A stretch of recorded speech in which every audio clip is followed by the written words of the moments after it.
ஒரு demo rock அப்ளிகேஷனுக்கும், ஒரு industry லெவல்ல உள்ள ராக் அப்ளிகேஷனுக்கும் நெறைய வித்தியாசம் இருக்கு.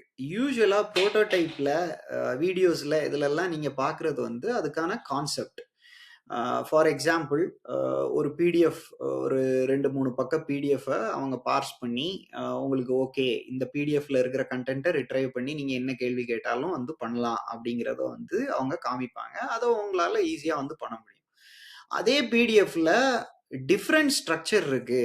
500 பக்கம் இருக்கு அப்டின்னா, அது எப்படி வொர்க் ஆகும் அப்டின்னு பார்த்தீங்கன்னா, என்னெல்லாம் சேலஞ்சஸ் வரும் அப்டிங்கிறத நீங்க வந்து ஃபர்ஸ்ட்டு தெரிஞ்சுக்கணும். என்ன மாதிரியான சேலஞ்சஸ்லாம் வரும் அப்டின்னு பார்த்தீங்கன்னா, நீங்க 500 பேஜஸ் இருக்குன்னா, நீங்க என்ன ரிட்ரைவ் பண்றீங்க? அந்த ரிட்ரைவ் பண்ற டேட்டா அக்யூரேட்டா வருதா? அப்டிங்கிறது தான் ஃபர்ஸ்ட்டு சேலஞ்சா இருக்கும்.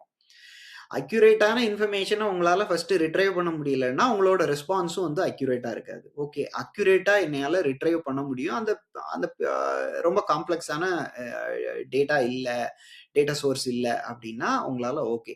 பட் இப்போ ஓவர்லேப்பிங் நெறைய இருக்குன்னு வச்சுக்கோங்க. கன்டென்ட்லயே வந்து ஃபர்ஸ்ட் பக்கத்துல இருக்கிற கன்டென்ட்டே வந்து 30வது பக்கத்துலயும் டிஃபரெண்ட் டிஃபரெண்ட் ஃபார்மேட்ல இருக்கு அப்டின்னா, சிமிலாரிட்டியா எல்லாமே இருக்கிறதுனால, உங்களுக்கு அக்யூரேட்டான இன்ஃபர்மேஷன எடுத்துட்டு வர முடியாது. ஸோ இதுதான் பிக்கஸ்ட் சேலஞ்சா இருக்கும். அப்பதான் ஒரு ஏஐ இன்ஜினியர் ஆக்சுவலா என்ன மாதிரி அந்த டேட்டா சோர்ஸ நம்ம ஸ்ப்ளிட் பண்ணணும், என்ன மாதிரி அந்த டேட்டா சோர்ஸ எல்எல்எம்க்கு குடுக்கணும், என்ன மாரி ரிட்ரைவ் பண்ணணும் அப்படிங்கிறது தான் மெயினா அவங்களோட சேலஞ்சா இருக்கும். இதுல எல்எல்எம்மோட பார்ட் வந்து ரொம்ப ரொம்ப சிம்பிள்.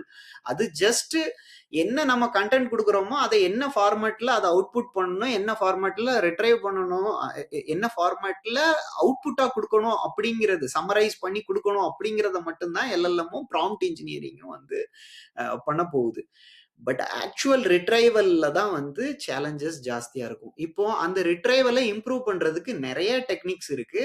அதுல சில டெக்னிக்ஸ நாம அடுத்தடுத்த வீடியோஸ்ல பார்ப்போம். பட் இந்த மாதிரி தான் நம்ம யூசுவலா டெமோ பண்றது வந்து ரொம்ப ஈஸி. ஒரு புரோட்டோடைப் பண்றது ரொம்ப ஈஸி. அத எப்படி புரொடக்ஷனுக்கு எடுத்துட்டு போறது அப்படிங்கிறது தான் இருக்கிறதுலயே பெரிய சேலஞ்சா இருக்கும். அந்த சேலஞ்சஸ நாம லேர்ன் பண்ணணும், நீங்க லேர்ன் பண்ணணும் அப்படின்னு நெனச்சீங்கன்னா, என்னோட ஸ்கூல்ல ஜாயின் பண்ணுங்க.